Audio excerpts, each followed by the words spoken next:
మన తండ్రి అయిన దేవునికి, మన రక్షకుడైన యేసుక్రీస్తు ప్రభువుకు, పరిశుద్ధాత్మ దేవునికి వందనాలు స్తోత్రాలు చెల్లించుకుంటున్నాము. ప్రియమైన దేవుని బిడ్డలారా, దేవుడు మిమ్మును మమ్మును ప్రేమించి ఇటు ధన్యకరమైన సమయాన్ని, ఇటు ధన్యకరమైన స్థితిని అనుగ్రహించిన దేవునికి వందనాలు స్తోత్రాలు చెల్లించుకుంటున్నాము. ఈ వాక్య ధ్యానాలను ప్రారంభించి ఈనాటికి 100వ ఎపిసోడ్ను పూర్తి చేయడానికి దేవుడు మనకిచ్చిన కృప కొరకు దేవునికి వందనాలు స్తోత్రాలు చెల్లించుకుంటున్నాను. వినిచిన మీకందరికీ మా ధన్యవాదాలు తెలియజేసుకుంటున్నాము. ప్రార్థన చేయండి. మా ప్రయాస వ్యర్థము కానివద్దని, మా ప్రయాస అనేక మందికి రక్షణార్థమైన పరిచర్యగా ఉండాలని ప్రార్థన చేయండి. వినిచిన బిడ్డలందరూ అద్భుత కార్యాలు చూడాలని, వినిచిన బిడ్డలందరూ మేలులు పొందాలని మీరు కూడా ప్రార్థన చేయవలసిందిగా కోరుతూ ఉన్నాం. దేవుడు మనందరినీ దీవించును గాక. ఈ దినమందు దేవుడు మనకిచ్చిన వాక్యము మత్తయి సువార్త 6వ అధ్యాయము 31 నుండి 34 వచనాల వరకు చూసుకుందాం. కాబట్టి ఏమి తిందుమో, ఏమి త్రాగుదుమో, ఏమి ధరించుకుందుమో అని చింతింపకుడి. అన్ని జనులు వీటన్నిటి విషయమై విచారింతురు. ఇవన్నీ మీకు కావాలనని మీ పరలోకపు తండ్రికి తెలియను. కాబట్టి మీరు ఆయన రాజ్యమును నీతిని మొదట వెదకుడి, అప్పుడు అవన్నీ మీకు అనుగ్రహింపబడును. రేపటిని గూర్చి చింతింపకుడి, రేపటి దినము దాని సంగతులను గూర్చి చింతించును. ఏ నాటికీడు ఆ నాటికి చాలును. దేవుడి వాక్యం ద్వారా మనల్ని దీవించును గాక. ప్రియమైన దేవుని బిడ్డలారా, ఈ వాక్యం మనకేమి తెలియజేస్తుందంటే, రేపటిని గురించి చింతించకుడి అంటున్నాడు దేవుడు. ఏ నాటిది ఆ నాటికి దేవుడు మనకి ఇస్తాడు, అనుదిన ఆహారముగా ఇస్తాడు. మన్నాను కురిపించినట్లుగా, మన పూరేళ్ళని కురిపించినట్లుగా ఏ దినమందు ఆహారం ఆ దినమందు మనకిస్తారనే నిరీక్షణతో ఉండాలని మనకి ఈ వాక్యము తెలియజేస్తుంది. ఏ నాటికీడు ఆ నాటికి చాలును. కాబట్టి చింతించవద్దు, ఏ కీడుని బట్టి చింతించవద్దు, ఏ లేమిని బట్టి చింతించవద్దు, దేనిని బట్టి చింతించవద్దు అని మనకి ఈ వాక్యం ద్వారా తెలియజేస్తున్నాడు.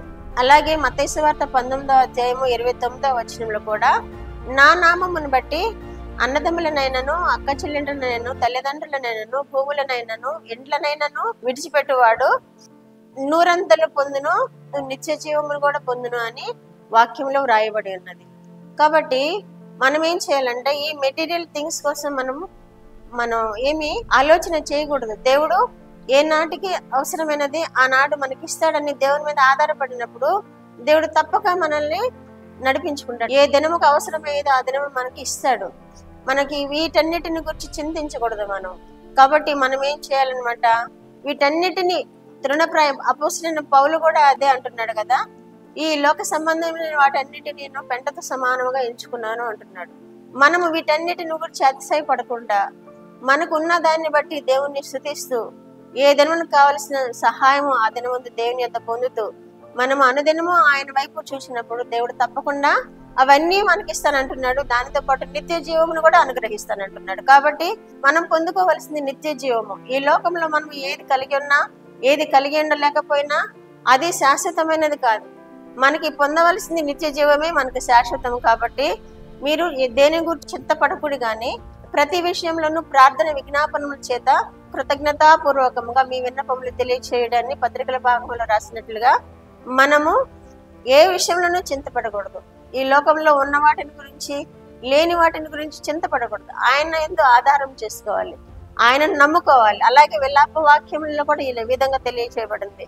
విలాప వాక్యములు 3వ అధ్యాయము 25, 26 వచనాల్లో, నన్ను ఆశ్రయించే వారికి యెహోవా దయాళుడు, నన్ను వెదకు వారికి యెహోవా దయ చూపువాడు అంటున్నాడు. కాబట్టి మనం ఏం చేయాలి, ఆయనను ఆశ్రయించాలి. మనకి దయాళుడుగా ఉన్నాడు, ఆయనను వెదకాలి. మన ఎడల దయ చూపువాడుగా ఉన్నాడు.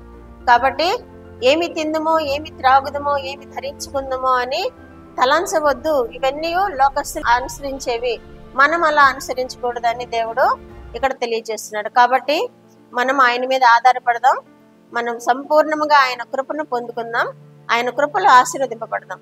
దేవుడు అటు కృప వించున్న వారందరికీ దయచేయను గాక. ప్రార్థన. మహోన్నతుడైన మా దేవ, మహిమ ప్రభావములు కలిగిన యేసు ప్రభువా, పరిశుద్ధాత్మ దేవ, స్తోత్రములు ప్రభువా. ఇచ్చిన వాక్యం కొరకు స్తోత్రములు ప్రభువా. నైనా తండ్రి, మీరు ఇచ్చిన వాక్యం బట్టి నాయన బిడ్డలు నాయన మిమ్మల్ని ఆనుకొని ప్రభువా, మీ కృప కొరకు, మీ దయ కొరకు నాయన వెదకుచు ప్రభువా, ఏ దినము కావలసిన సంపూర్ణమైన స్థితిని వారు ఆ దినమందు పొందుకుంటూ మీలో వర్ధిల్లినట్లుగా బిడ్డలందరికీ మీ కృప చూపు దేవుడవని మీకు వందనాలు స్తోత్రాలు చెల్లించుకుంటూ యేసుక్రీస్తు వారి పేరిట ఈ మనవులో మీ పాదముల యొద్ద వేడుకుంటున్నాను పరమ తండ్రి. ఆమేన్.